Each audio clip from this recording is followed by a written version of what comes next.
The year is 1831. The place, Southampton County, Virginia. Nat Turner, a man driven by faith and fury, ignites a rebellion. His band of enslaved men, armed with courage and desperation, rise against their oppressors. Plantations burn. The earth trembles. The South shudders, clinging to the belief that this uprising, like others before, will be swiftly crushed. They are wrong. This time is different.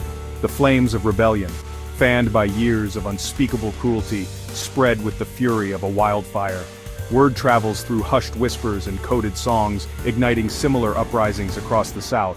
The enslaved, emboldened by Turner's defiance, choose freedom or death. There is no turning back. The rebellion becomes a storm, tearing through the fabric of the South. It is chaotic, bloody, and ultimately, transformative. The old order crumbles. The ground is fertile for change, watered by the blood of martyrs and the tears of the newly liberated. Hope, long dormant, blossoms in the hearts of the oppressed. Across the South, a great exodus begins. Newly emancipated men, women, and children embark on journeys fraught with danger, their paths leading in different directions. Some, guided by the North Star, flee towards the promise of freedom above the Mason-Dixon line. They are pursued by slave catchers and haunted by the ghosts of their past, yet they press onward, their spirits unbroken. Others, seeking solace in the arms of a nation that has abolished slavery, set their sights on Mexico. They cross rivers and deserts, escaping one form of oppression only to face new challenges in a foreign land.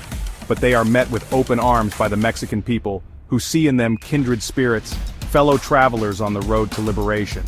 And then there are those who stay. They remain in the South, not out of loyalty to the land that has enslaved them, but out of a fierce determination to reclaim it as their own.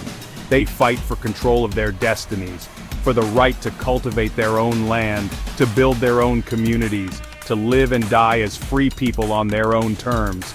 They are the inheritors of Turner's legacy, the keepers of the flame of rebellion. The arrival of thousands of black refugees in Mexico is met with a mixture of sympathy and apprehension by the Mexican government. Still reeling from their own hard-won independence from Spain, they are wary of provoking the United States.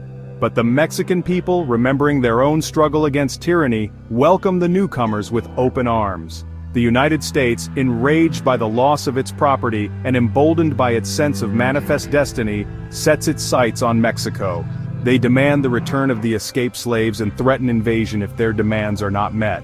Mexico, inspired by the courage of the newly freed black people within their borders, refuses. The ensuing war sees black soldiers fighting bravely alongside their Mexican comrades. They are driven by a profound sense of gratitude for the sanctuary offered to them, and a burning desire to strike a blow against the nation that once enslaved them. Their courage and military prowess prove instrumental in repelling the United States invasion, securing Mexico's sovereignty and safeguarding the freedom of black people within its borders. In the North, the influx of freed slaves breathes new life into the abolitionist movement. The horrors endured by the escaped slaves, their stories of resilience and resistance, ignite the conscience of the nation. Frederick Douglass, his voice once a lone cry in the wilderness, emerges as a beacon of hope and inspiration. Douglass, with his eloquence and unwavering moral clarity, galvanizes the nation. He speaks of the inherent equality of all people regardless of the color of their skin. He challenges the very foundations of American democracy, demanding that it live up to its ideals. His words resonate with millions, both black and white, who yearn for a just and equitable society. The nation undergoes a profound transformation. The abolitionist movement, once relegated to the fringes of society, becomes a powerful political force. The Republican Party, founded on the principles of liberty and equality, rises to prominence. And in a testament to the changing tides of history, Frederick Douglass, the escaped slave, the self-educated orator, is elected the first black president of the United States. Section 5. Justice for all, the scales of liberty. President Douglass ushers in an era of unprecedented social and legal change. His administration, composed of men and women of diverse backgrounds and unwavering principles, works tirelessly to dismantle the remnants of slavery and to build a more just and equitable society. The Supreme Court, now adorned with the presence of black justices, overturns the Dred Scott decision, affirming the humanity and citizenship of Black Americans. The 40 acres and a mule clause, long ignored and dismissed, is finally enforced, providing economic justice and a measure of reparations for the generations of forced labor endured by Black people. The Homestead Act, originally intended for white settlers, is expanded to include Black Americans, offering them the opportunity to stake their claim in the American dream. Thousands of Black families, once denied the right to own land, now cultivate their own farms, build their own homes, and secure a future for their children free from the chains of slavery. Section 6. A Common Struggle, Forging New Bonds. The alliance forged in the fires of rebellion between freed slaves and indigenous peoples deepens in the years following the war. Bound by a shared history of oppression and dispossession, they find common cause in their struggle for land, liberty, and self-determination. Together, they challenge the expansionist policies of the United States government, forming alliances and treaties to protect their land and their sovereignty. They share their knowledge of agriculture, language, and culture, creating vibrant, multicultural communities that celebrate their differences while recognizing their shared humanity. In a testament to their shared vision for a more just and equitable future, they establish new states within the Union, governed by principles of equality, sustainability, and respect for the land. These states become beacons of hope, demonstrating the transformative power of unity and the possibility of a future where all people can live together in peace and harmony. Section 7. The Colors of Freedom, a nation divided, a people united. The South, still clinging to the vestiges of its slaveholding past, views the transformation of the North with a mixture of fear and resentment. They see their way of life, their very identity, under threat. The election of Frederick Douglass, a man they still consider chattel, is the final straw. Secession, once a whispered threat, becomes a reality. The Confederacy is formed, its leaders vowing to preserve their peculiar institution at all costs. The nation is plunged into a bloody civil war, a battle for the soul of America. But this time, the Union Army is different. It is no longer an army of reluctant conscripts fighting to preserve a union they barely recognize.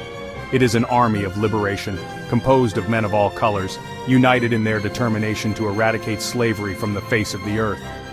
Black soldiers, fueled by a righteous fury and an unwavering belief in their cause, fight with a ferocity that surprises and terrifies the Confederate Army.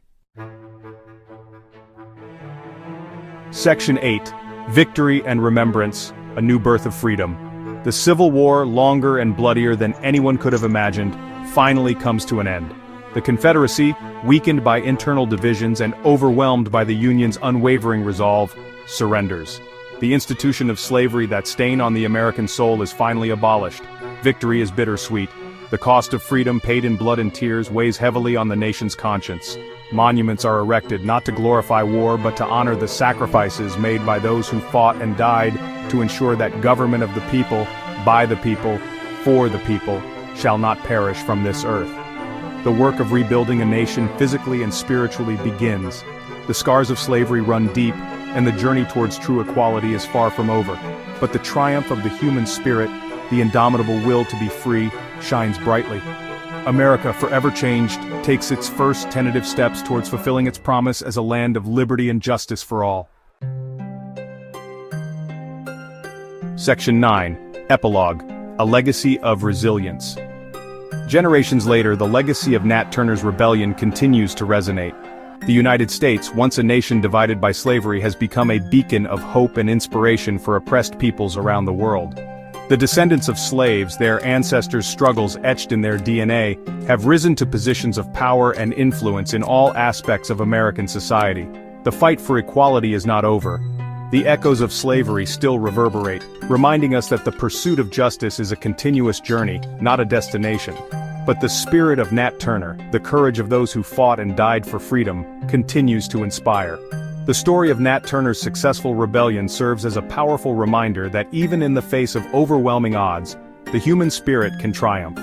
It is a testament to the power of hope, the importance of resistance, and the enduring belief that a better world is possible. It is a story that continues to be written every day by those who dare to dream of a world free from oppression, a world where all people are treated with dignity and respect. It is a story that belongs to all of us.